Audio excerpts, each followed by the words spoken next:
എടപ്പാടി പളനിസ്വാമി തമിഴ്നാട് മുഖ്യമന്ത്രിയായി സത്യപ്രതിജ്ഞ ചെയ്ത് അധികാരമേറ്റു. പളനിസ്വാമി ഉൾപ്പെടെ 31 അംഗ മന്ത്രിസഭയും സത്യപ്രതിജ്ഞ ചെയ്ത് അധികാരമേറ്റു. ആഭ്യന്തരവും ധനകാര്യവും പളനിസ്വാമിക്ക്. 15 ദിവസത്തിനകം ഭൂരിപക്ഷം തെളിയിക്കണം എന്ന് ഗവർണർ. അതേസമയം ഗവർണർ 15 ദിവസം നൽകിയത് എന്തിനെന്ന് മനസ്സിലാകുന്നില്ലെന്ന് സ്റ്റാലിൻ പറഞ്ഞു. ധർമ്മയുദ്ധം തുടരുമെന്ന് ഒ പനീർശെൽവവും പറഞ്ഞു. വിവരങ്ങളുമായി എം സന്തോഷ് ദില്ലിയിൽ നിന്ന്. സന്തോഷ്, മറ്റു വിവരങ്ങൾ കൂടി. അരുൺ, രാജ്ഭവനിൽ നടന്ന ചടങ്ങിൽ ഗവർണർ സി വിദ്യാസാഗർ റാവു ചൊല്ലിക്കൊടുത്ത സത്യവാചകം ഏറ്റുചൊല്ലി എടപ്പാടി പളനിസ്വാമിയും 30 മന്ത്രിമാരും അധികാരമേറ്റതോടെയാണ് തമിഴ്നാട്ടിലെ ദിവസങ്ങൾ നീണ്ട രാഷ്ട്രീയ അനിശ്ചിതത്വത്തിന് വിരാമമായത്. 124 MLA-മാരുടെ പിന്തുണയുള്ള ശശികലയുടെ അനുയായി എടപ്പാടി പളനിസ്വാമിയുടെ സർക്കാർ രൂപീകരണത്തിലുള്ള അവകാശവാദം ഗവർണർ അംഗീകരിക്കുകയായിരുന്നു. സഭയിൽ ഭൂരിപക്ഷം തെളിയിക്കാൻ അനുവദിക്കണമെന്ന കാവൽ മുഖ്യമന്ത്രി പനീർസെൽവത്തിന്റെ ആവശ്യം തള്ളിക്കൊണ്ടായിരുന്നു പളനിസ്വാമിയെ സർക്കാർ രൂപീകരണത്തിന് ക്ഷണിച്ചത്. 15 ദിവസത്തിനകം പളനിസ്വാമി മന്ത്രിസഭ ഭൂരിപക്ഷം തെളിയിക്കണമെന്നും ഗവർണർ നിർദ്ദേശം നൽകിയിട്ടുണ്ട്. അതേസമയം പൊരുതാൻ ഉറച്ച് പനീർസെൽവത്തിന്റെ നേതൃത്വത്തിലുള്ള വിമതപക്ഷവും രാഷ്ട്രീയ നീക്കങ്ങൾ ശക്തമാക്കി. ധർമ്മസമരം തുടരുമെന്നായിരുന്നു പനീർസെൽവത്തിന്റെ പ്രതികരണം. ശശികലയെ പാർട്ടി ജനറൽ സെക്രട്ടറി ആക്കിയത് നിയമവിരുദ്ധമാണെന്ന പരാതിയുമായി പനീർസെൽവത്തെ പിന്തുണയ്ക്കുന്ന MP-മാർ മുഖ്യ തിരഞ്ഞെടുപ്പ് കമ്മീഷനുമായി കൂടിക്കാഴ്ച നടത്തുകയും ചെയ്തു. സർക്കാർ രൂപീകരണത്തിന് പളനിസ്വാമിക്ക് അനുമതി നൽകിയ ഗവർണറുടെ തീരുമാനത്തെ സ്വാഗതം ചെയ്ത പ്രതിപക്ഷ നേതാവും DMK വർക്കിംഗ് പ്രസിഡന്റുമായ MK സ്റ്റാലിൻ ഭൂരിപക്ഷം തെളിയിക്കാൻ 15 ദിവസത്തെ സമയം അനുവദിച്ചത് കുതിരക്കച്ചവടത്തിന് വഴിയൊരുക്കുമെന്ന് കുറ്റപ്പെടുത്തുകയും ചെയ്തു. ഏതായാലും നിലവിലെ സാഹചര്യത്തിൽ പളനിസ്വാമിക്ക് ഭൂരിപക്ഷം തെളിയിക്കാൻ കഴിയും എന്ന് തന്നെയാണ് പ്രതീക്ഷിക്കുന്നത്. മറ്റെന്തെങ്കിലും തരത്തിലുള്ള വിലപേശലിന്റെയോ കുതിരക്കച്ചവടത്തിന്റെയോ സാഹചര്യമുണ്ടായാൽ നിലവിലെ കാര്യങ്ങൾ മാറിമറിയാനും അതിനിടയാക്കും. അരുൺ. എം സന്തോഷ് ദില്ലിയിൽ നിന്ന്. തികച്ചും അപ്രതീക്ഷിതമായാണ് പളനിസ്വാമി തമിഴ്നാട് മുഖ്യമന്ത്രി സ്ഥാനത്തേക്ക് എത്തിയത്. അവസാന നിമിഷം വരെ സജീവ പരിഗണനയിലുണ്ടായിരുന്ന സെങ്കോട്ടയ്യനെ മറികടന്നാണ് പളനിസ്വാമിയുടെ കടന്നുവരവ്. ജയലളിതയ്ക്ക് ശേഷം ശശികലയുടെയും വിശ്വാസ്യത നിലനിർത്താനായതാണ് തുറമുഖ വകുപ്പ് മന്ത്രിയായിരുന്ന പളനിസ്വാമിക്ക് നറുക്ക് വീഴാൻ കാരണം. അണ്ണാദുരൈ, MGR, ജയലളിത ഉൾപ്പെടെ തമിഴകത്തിന്റെ ദൈവസമാനമായ നേതാക്കളുടെ പിന്മുറക്കാരനായി ഇനി മുഖ്യമന്ത്രി കസേരയിൽ എടപ്പാടിയുടെ സ്വന്തം K പളനിസ്വാമി. സേലത്തെ ഒരു സാധാരണ കർഷക കുടുംബത്തിലെ കടുത്ത MGR ആരാധകൻ തമിഴ്നാട് മുഖ്യമന്ത്രി സ്ഥാനത്തേക്ക് എത്തിയത് നാടകീയവും അപ്രതീക്ഷിതവുമായി. കോടതി വിധി വന്ന ശേഷം ഏവരെയും ഞെട്ടിച്ചുകൊണ്ടാണ് സജീവ പരിഗണനയിലായിരുന്ന സെങ്കോട്ടയ്യന് പകരം പളനിസ്വാമിയെ ശശികല നേതാവായി പ്രഖ്യാപിച്ചത്. പനീർസെൽവത്തിനൊപ്പം ജയലളിത നേരത്തെ പരിഗണിച്ച നേതാവ് കൂടിയായിരുന്നു പളനിസ്വാമി. ശശികലയുമായി ഏറ്റവും അടുത്ത വിശ്വാസ്യത നിലനിർത്താനായതാണ് ഹൈവേ തുറമുഖ വകുപ്പ് മന്ത്രി കൂടിയായിരുന്ന പളനിസ്വാമിക്ക് മുഖ്യമന്ത്രി പദത്തിലേക്ക് നറുക്കുവീഴാൻ കാരണം. സേലത്തെ ക്ഷീര കർഷകർക്കിടയിൽ പ്രവർത്തനം തുടങ്ങിയ Palaniswami Tamil Nadu cement corporation chairman, endowment board chairman തുടങ്ങിയ പദവികളിലൂടെയാണ് പ്രായോഗിക രാഷ്ട്രീയത്തിൽ ചുവടുറപ്പിക്കുന്നത്. പിന്നീട് 1989 നിയമസഭാ തെരഞ്ഞെടുപ്പ് വിജയം 1991 2011 2016 ആവർത്തിക്കാനായി. 1998 ലോക്സഭാംഗം 35,000-ൽ പരം വോട്ടിന്റെ ഭൂരിപക്ഷത്തിലെ 2011 വിജയം ജയലളിത മന്ത്രിസഭയിൽ ക്യാബിനറ്റ് മന്ത്രിപദം സമ്മാനിച്ചു. ഇക്കഴിഞ്ഞ തെരഞ്ഞെടുപ്പിൽ 42,000 വോട്ടിനായിരുന്നു വിജയം. ഇതോടെ പളനിസ്വാമിക്ക് ശേഷം 3ാം മന്ത്രിപദം ജയലളിത മന്ത്രിസഭയിൽ പളനിസ്വാമിയെ തേടിയെത്തി. ഇക്കാലയളവിൽ ശശികലയുടെ രാഷ്ട്രീയ ഭരണ ഇടപെടലുകളിൽ ഒരു എതിർപ്പുമില്ലാതെ സഹകരിച്ചത് പളനിസ്വാമിയുടെ മികവിന് കാരണമായി. ജയലളിതയ്ക്ക് പനീർസെൽവം എങ്ങനെയായിരുന്നോ അതുതന്നെയാണ് ചിന്നമ്മ ശശികലയ്ക്ക് പളനിസ്വാമി. പനീർസെൽവത്തെ മുൻനിർത്തി തമിഴ് രാഷ്ട്രീയം ജയലളിത ഭരിച്ചതുപോലെ പരപ്പന അഗ്രഹാര ജയിലിൽ നിന്ന് പളനിസ്വാമിയിലൂടെ നിയന്ത്രിക്കാമെന്ന് ശശികലയും ആശ്വസിക്കുന്നു. മനുശങ്കർ, ദില്ലി. കേരള അഡ്മിനിസ്ട്രേറ്റീവ് സർവീസ് നടപ്പാക്കുന്നതിൽ നിലപാട് വ്യക്തമാക്കി മുഖ്യമന്ത്രി പിണറായി വിജയൻ. ചിലർ KAS-നെ തെറ്റിദ്ധരിച്ചിരിക്കുകയാണ്. അവർ അത് മനസ്സിലാക്കി തെറ്റിദ്ധരുത്താൻ തയ്യാറാകണം. ആരെതിർത്താലും KAS നടപ്പാക്കുമെന്നും മുഖ്യമന്ത്രി വ്യക്തമാക്കി. വിവരാവകാശ നിയമത്തിന് സംസ്ഥാന സർക്കാർ എതിരല്ല. വിഷയത്തിൽ പുകമറ സൃഷ്ടിക്കാൻ ശ്രമം നടക്കുന്നതായും മുഖ്യമന്ത്രി തിരുവനന്തപുരത്ത് പറഞ്ഞു. കേരള അഡ്മിനിസ്ട്രേറ്റീവ് സർവീസ് നടപ്പാക്കുന്നതിനെതിരെ സെക്രട്ടേറിയറ്റിലെ ഒരു വിഭാഗം ജീവനക്കാർ സമരം ചെയ്യുന്ന സാഹചര്യത്തിലാണ് മുഖ്യമന്ത്രി സർക്കാർ നിലപാട് വ്യക്തമാക്കിയത്. സർവീസ് മേഖലയ്ക്ക് ദോഷം വരുന്നതല്ല KAS. സെക്രട്ടേറിയറ്റിലെ ഒരു വിഭാഗം ഇതിനെ തെറ്റിദ്ധരിച്ചിരിക്കുകയാണ്. അത് അവർ മനസ്സിലാക്കി തിരുത്താൻ തയ്യാറാകണം. ആരെതിർത്താലും KAS നടപ്പാക്കുമെന്നും മുഖ്യമന്ത്രി തിരുവനന്തപുരത്ത് കേരള ലെജിസ്ലേച്ചർ സെക്രട്ടേറിയറ്റ് സ്റ്റാഫ് അസോസിയേഷന്റെ വാർഷിക സമ്മേളനത്തിൽ വ്യക്തമാക്കി. ഇത് സെക്രട്ടേറിയറ്റിലെ ഒരു വിഭാഗം മാത്രം ആണ് ഇപ്പോൾ തെറ്റിദ്ധരിച്ച് നിൽക്കുന്നത്. അത് മനസ്സിലാക്കി തിരുത്താൻ അത്തരം ആളുകൾ സന്നദ്ധമാകണം എന്നാണ് എനിക്ക് ഈ ഘട്ടത്തിൽ അഭ്യർത്ഥിക്കാനുള്ളത്. എതിർത്താലും ഇത് നടപ്പാക്കുമെന്ന കാര്യത്തിൽ യാതൊരു സംശയവും വേണ്ട. പിന്നെ നടപ്പാക്കാൻ പുറപ്പെട്ടവർ തന്നെ ചിലർ എന്തിനാണ് ഇപ്പോൾ അതിൻ്റെ കൂടെ ചേരുന്നത് എന്ന് മനസ്സിലാകുന്നില്ല. അത് അങ്ങനെ ചേരുന്നവർ പരിശോധിക്കേണ്ട കാര്യമാണ്. ജീവനക്കാർക്കൊപ്പമാണ് ഈ സർക്കാർ നിലകൊള്ളുന്നത്. KS നാട് ആവശ്യപ്പെടുന്നതാണെന്നും പിണറായി കൂട്ടിച്ചേർത്തു. ഈ സർക്കാർ പുതുതായി കൊണ്ടുവന്നതല്ല ഇതെന്നും മുഖ്യമന്ത്രി വ്യക്തമാക്കി. വിവരാവകാശ നിയമത്തിന് സർക്കാർ എതിരാണ് എന്ന വാർത്തകൾക്കും മുഖ്യമന്ത്രി മറുപടി നൽകി. ഈ രാജ്യത്ത് ഏത് സംസ്ഥാനത്തിലാണ് മന്ത്രിസഭയുടെ തീരുമാനങ്ങൾ അതേപോലെ വെബ്സൈറ്റിലിടുന്ന ഒരു ഗവൺമെന്റ് ഉള്ളത്? എന്തിനാണ് പുകമറ സൃഷ്ടിക്കാൻ നോക്കുന്നത്? ആർക്ക് വേണ്ടിയാണത്? എന്താണ് അതിന്റെ ഉദ്ദേശം? സർക്കാരിനെതിരെ അനാവശ്യ വിവാദമുണ്ടാക്കാൻ ശ്രമിക്കുന്നവർ പറയാനുള്ള കഴിവൊന്നും ആർക്കും നഷ്ടപ്പെട്ടിട്ടില്ല എന്നത് ഓർമ്മിക്കണമെന്നും മുഖ്യമന്ത്രി കൂട്ടിച്ചേർത്തു. News bureau, Thiruvananthapuram. മന്ത്രിസഭാ തീരുമാനങ്ങൾ പരസ്യപ്പെടുത്തണമെന്ന് CPI സംസ്ഥാന സെക്രട്ടറി കാനം രാജേന്ദ്രൻ. അറിയാനുള്ള പൗരന്റെ അവകാശം സംരക്ഷിക്കണമെന്നും കാനം രാജേന്ദ്രൻ വ്യക്തമാക്കി. ക്യാബിനറ്റ് തീരുമാനം എടുത്തു കഴിയുന്നത് വരെ അതിൻ്റെ രഹസ്യ സ്വഭാവമുള്ളൂ. എടുത്തു കഴിഞ്ഞാൽ ഇത് പരസ്യമാണ്. ഇത് നിയമം വായിക്കുന്ന എല്ലാവർക്കും മനസ്സിലാകുന്ന കാര്യമാണ്. നമ്മുടെ സംസ്ഥാനത്തെ പൗരന്മാരുടെ അവകാശങ്ങൾ സംരക്ഷിക്കാനുള്ള ബാധ്യതയാണ് അവർ തിരഞ്ഞെടുക്കുന്ന ഭരണകൂടത്തിൻ്റെ ബാധ്യത എന്ന് പറയുന്നത്. ഈ വിവരാവകാശ നിയമം അനുവദിക്കുന്ന അവകാശങ്ങൾ പൗരന്മാർക്ക് സംരക്ഷിച്ച് നൽകാൻ ബാധ്യതയുള്ള ഇടതുപക്ഷമാണ് കേരളത്തിൽ അധികാരത്തിലുള്ളത് എന്ന് ഓർമ്മിച്ച് അതിനനുസൃതമായ പ്രവർത്തനങ്ങളുമായി മുന്നോട്ട് പോകണം. കേരള അഡ്മിനിസ്ട്രേറ്റീവ് സർവീസ് നടപ്പാക്കുന്നതിനെതിരെ ജോലി ബഹിഷ്കരിച്ച് സമരം ചെയ്ത ഒരു വിഭാഗം ജീവനക്കാരുടെ ശമ്പളം തടയാൻ സർക്കാർ തീരുമാനം. ചീഫ് സെക്രട്ടറി ഇത് സംബന്ധിച്ച പൊതുഭരണ വകുപ്പിന് നിർദ്ദേശം നൽകി. UDF അനുകൂല സംഘടനയാണ് സമരത്തിൽ പങ്കെടുക്കുന്നത്. രജിസ്റ്ററിൽ ഒപ്പിട്ട ശേഷം ജോലി ബഹിഷ്കരിക്കുന്ന ജീവനക്കാരുടെ നിലപാട് അംഗീകരിക്കില്ലെന്നും സർക്കാർ വ്യക്തമാക്കി. കേരള അഡ്മിനിസ്ട്രേറ്റീവ് സർവീസ് നടപ്പാക്കുന്നതിനെതിരെ ഒരു വിഭാഗം ജീവനക്കാരുടെ 50 ദിവസം നീണ്ട പ്രതിഷേധം അവസാനിപ്പിക്കാൻ ചീഫ് സെക്രട്ടറി ഇന്നലെ വിളിച്ച യോഗത്തിലും തീരുമാനമാകാത്തതിനെ തുടർന്നാണ് ജീവനക്കാരുടെ ജോലി ബഹിഷ്കരണം ഇന്ന് നടന്നത്. എന്നാൽ സമരം ചെയ്യുന്നവർക്കെതിരെ കർശന നടപടി സ്വീകരിക്കാനാണ് സർക്കാർ തീരുമാനം. രജിസ്റ്ററിൽ ഒപ്പിട്ട ശേഷം ജോലി ബഹിഷ്കരിക്കുന്ന ജീവനക്കാരുടെ ശമ്പളം തടയാൻ സർക്കാർ തീരുമാനിച്ചു. ചീഫ് സെക്രട്ടറി ഇത് സംബന്ധിച്ച് പൊതുഭരണ വകുപ്പിന് നിർദ്ദേശം നൽകിയിട്ടുണ്ട്. ഹാജർ നില പരിശോധിച്ച് സമരത്തിൽ പങ്കെടുത്തവരെ കണ്ടെത്തി റിപ്പോർട്ട് നൽകാൻ സെക്ഷൻ ഓഫീസർമാരോടും ചീഫ് സെക്രട്ടറി ആവശ്യപ്പെട്ടിട്ടുണ്ട്. ശമ്പളത്തെയും സ്ഥാനക്കയറ്റത്തെയും ബാധിക്കാതെ KS പരിഷ്കരിക്കുമെന്ന് സർക്കാർ വ്യക്തമാക്കിയിരുന്നു. ഈ വാദം അംഗീകരിക്കുന്ന CPIM അനുകൂല സംഘടന മറ്റ് സംഘടനകളുടെ പ്രതിഷേധം അനവസരത്തിലാണെന്നും പ്രതികരിച്ചു. കോൺഗ്രസ് അനുകൂല സംഘടനയായ സെക്രട്ടേറിയറ്റ് അസോസിയേഷൻ ജീവനക്കാരാണ് ജോലി ബഹിഷ്കരിച്ച് പ്രതിഷേധിക്കുന്നത്. ജോലി ബഹിഷ്കരിച്ച ജീവനക്കാർ സെക്രട്ടേറിയറ്റിന് മുന്നിൽ പ്രതിഷേധ പ്രകടനവും നടത്തി.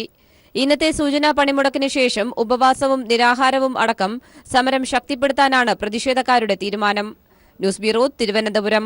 ലാവ്ലിൻ കേസ് വേഗത്തിൽ പരിഗണിക്കണം എന്ന ഹർജി ഹൈക്കോടതി തള്ളി. കേസിൽ കക്ഷിയല്ലാത്തവർ ഇടപെടേണ്ടതില്ല എന്ന് കോടതി. അതേസമയം കേസ് പരിഗണിക്കുന്നതിനിടയിൽ മാധ്യമങ്ങൾക്ക് നേരെ വിമർശനം ഉയർന്നു. കേസ് കേൾക്കുന്നതിന് കോടതിക്ക് നടപടിക്രമങ്ങളുണ്ട് എന്നും അത് മാധ്യമങ്ങളെ ബോധ്യപ്പെടുത്തേണ്ട കാര്യമില്ലെന്നും കോടതി വ്യക്തമാക്കി.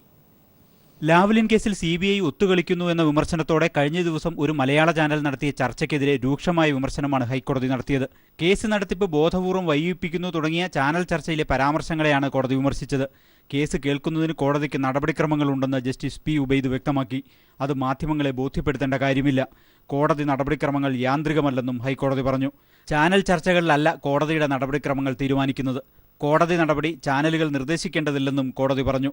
ഇതിനിടെ ലാവ്ലിൻ ഹർജി വേഗത്തിലാക്കണമെന്നാവശ്യപ്പെട്ട് സമർപ്പിച്ച ഹർജിയും കോടതി തള്ളി. മാധ്യമപ്രവർത്തകനായ MR അജയൻ സമർപ്പിച്ച ഹർജിയാണ് കോടതി തള്ളിയത്. കേസിൽ കക്ഷിയല്ലാത്തവർക്ക് ഇടപെടാനാവില്ലെന്ന് ഹർജി തള്ളിക്കൊണ്ട് കോടതി വ്യക്തമാക്കി. ലാവ്ലിൻ കേസിൽ CBI സമർപ്പിച്ച പുനഃപരിശോധനാ ഹർജി പരിഗണിക്കുന്നത് അടുത്ത മാസം 9 മാറ്റി. News bureau, Kochi.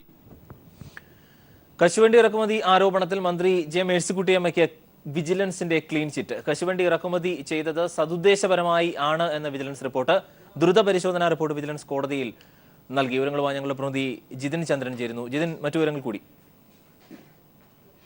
അരുൺ, കശുവണ്ടി വികസന കോർപ്പറേഷനിലെ ഫാക്ടറികളിലേക്ക് കശുവണ്ടി ഇറക്കുമതി ചെയ്തതിൽ അഴിമതി ഉണ്ടെന്ന് കാണിച്ചുള്ള പരാതിയിലാണ് വിജിലൻസ് മന്ത്രി മേഴ്സിക്കുട്ടിയമ്മ അഴിമതി കാണിച്ചിട്ടില്ല എന്നത് വ്യക്തമാക്കി ദ്രുത പരിശോധനാ റിപ്പോർട്ട് കോടതിയിൽ സമർപ്പിച്ചിരിക്കുന്നത്. തോട്ടണ്ടി ഇറക്കുമതി ചെയ്തത് അടഞ്ഞുകിടക്കുന്ന ഫാക്ടറികൾ തുറക്കുന്നതിന് വേണ്ടിയാണ്. അതുകൊണ്ട് തന്നെ ഇത് സതുദ്ദേശത്തോടെ മാത്രമാണ് ചെയ്തിരിക്കുന്നത്. ഇതിൽ അഴിമതിയില്ല എന്നാണ് ദ്രുത പരിശോധനാ റിപ്പോർട്ടിൽ പറയുന്നത്. കശുവണ്ടി വികസന കോർപ്പറേഷനും കാപെക്സിനും കീഴിലുള്ള കശുവണ്ടി ഫാക്ടറികളിലേക്ക് കുറഞ്ഞ വിലയ്ക്ക് കശുവണ്ടി കിട്ടുമായിരുന്നിട്ടും കൂടിയ വിലയ്ക്ക് കശുവണ്ടി ഫാക്ടറികളിലേക്ക് ഇറക്കുമതി ചെയ്തു എന്നത് കാണിച്ചും ഇതിൽ അഴിമതി ഉണ്ടെന്ന് കാണിച്ചുമാണ് വിജിലൻസിന് ഇക്കാര്യത്തിൽ പരാതി ലഭിച്ചിരുന്നത്. ടെൻഡർ വിളിച്ചത് മുതൽ ഇക്കാര്യത്തിൽ അഴിമതി നടന്നുവെന്നും ഇറക്കുമതി ചെയ്തതിൽ 10 കോടി രൂപയിലധികം ക്രമക്കേട് നടന്നുവെന്നും കാണിച്ചായിരുന്നു പി റഹീം വിജിലൻസിനെ സമീപിച്ചത്. ഇക്കാര്യം നിയമസഭയിൽ ആദ്യം വി ഡി സതീശൻ MLA ആണ് ഒരു ആരോപണമായി ഉന്നയിച്ചിരുന്നത്. തുടർന്നാണ് ഇക്കാര്യത്തിൽ വിജിലൻസിന് പരാതി ലഭിച്ചത്.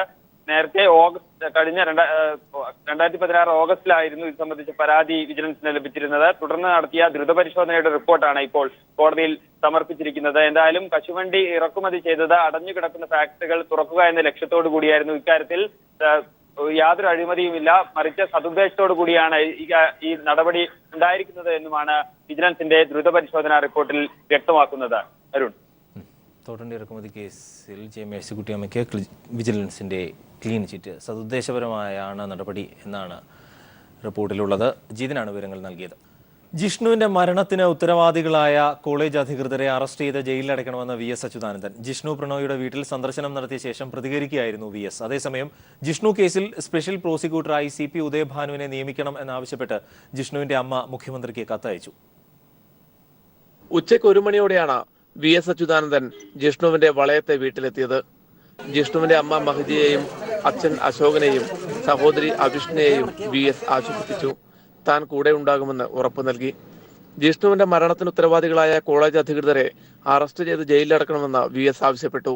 ഉടനെ തന്നെ പ്രതികളെ അറസ്റ്റ് ചെയ്ത് കസ്റ്റഡിയിലെടുക്കുകയും ഉടനെ തന്നെ ചോദ്യങ്ങൾ ചെയ്താൽ പ്രതികളെ എല്ലാം തന്നെ ഒന്നൊഴിയാതെ പുറത്തു കൊണ്ടുവരുവാൻ കഴിയും. അതിനു വേണ്ടിയിട്ടുള്ള അറസ്റ്റും ആവശ്യമായ നടപടികളും ഉടനടി തന്നെ ആരംഭിക്കണമെന്നാണ് എന്റെ അഭിപ്രായം. ജിഷ്ണുവിന്റേത് കൊലപാതകമാണെന്നും തെളിവുകൾ കയ്യിലുണ്ടെന്നും ബന്ധുക്കൾ VSനെ അറിയിച്ചു.